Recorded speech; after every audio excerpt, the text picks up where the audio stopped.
as I'm looking at my rings right here, I can quickly hone in on the fact that this is starting to look like a really buy and hold strategy, a cash flowing strategy.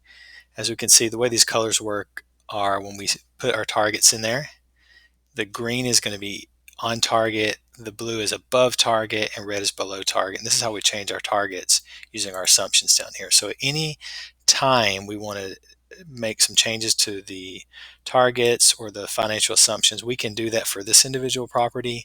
We can do it for the whole portfolio, or we can do it for the entire organization, all the properties and all the portfolios. So looking at this though, we need to first realize that this is not brand new. This is in okay condition, so we're definitely gonna have to put some renovation into this before we rent it out, but it's in pretty good condition. So we just want to make it rent ready. And so we're going to go in here and we're going to put in about $12,000 in renovations. Now look what happens. All of a sudden, our fix and flip strategy is not looking so good. However, it's still looking like, we would, if we sold at the sale proceeds, we get about $15,000, which is not bad. The buy and hold strategy is looking really good. Cap rate, cash on cash return of 11%. That's hard to get 11% nowadays, particularly in a primary market like Atlanta. It's got good cash, good appreciation. Okay, net ROI return 10%. It's okay, but it doesn't leave a lot of margin in case something happens. All-in cost, you're paying 89 cents on the dollar. That's not that strong. Let's hone in on this ARV a little bit and take a look and see. If you look at this map up here, you'll see this is our subject property, and these are all our comps. So let's go take a look at some of these comps. Ours is a 3-bedroom, 2.5 bath, 1,700 square feet, 1989. Okay, this one's 1968, sold for 165,000. It's more than ours, but it's got one extra bedroom, but it is older. Looking at all these, newer property, this one 212, I think this is going to be our strongest comp.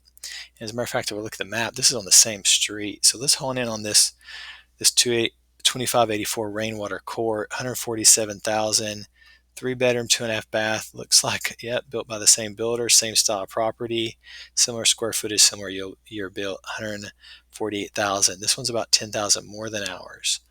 And granted, after ours has been renovated, I would say we could get a little bit more than this. This one sold retail, was not fully renovated. So, but I think if we go back to our ARV, I think that ePraisal was being a little bit too aggressive on their estimate. So let's do a mid-range estimate, about 149, 150,000.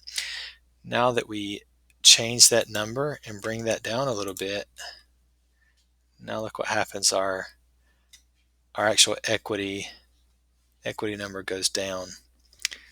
So I'm not sure. So if you look at these, obviously this is we're not going to pay full market value by the time all said and done. Our all-in cost is going to be a little bit over what the property's worth.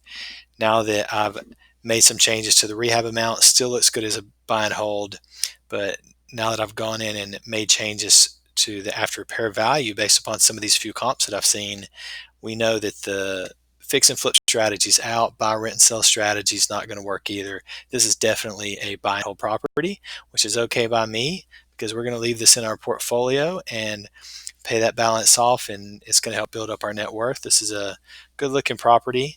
So in essence, what I've done is I woke up this morning, I wanted to buy a property in Decatur, and within a few minutes, I filtered the MLS and found 2 relatively good looking deals out of all those properties that I found. And this one, it looks like it's one I'm going to make an offer on. So now I'm going to move over to the other one. I'm going to underwrite it and see if I want to make an offer on that one as well. Great. This whole process literally only took a few minutes.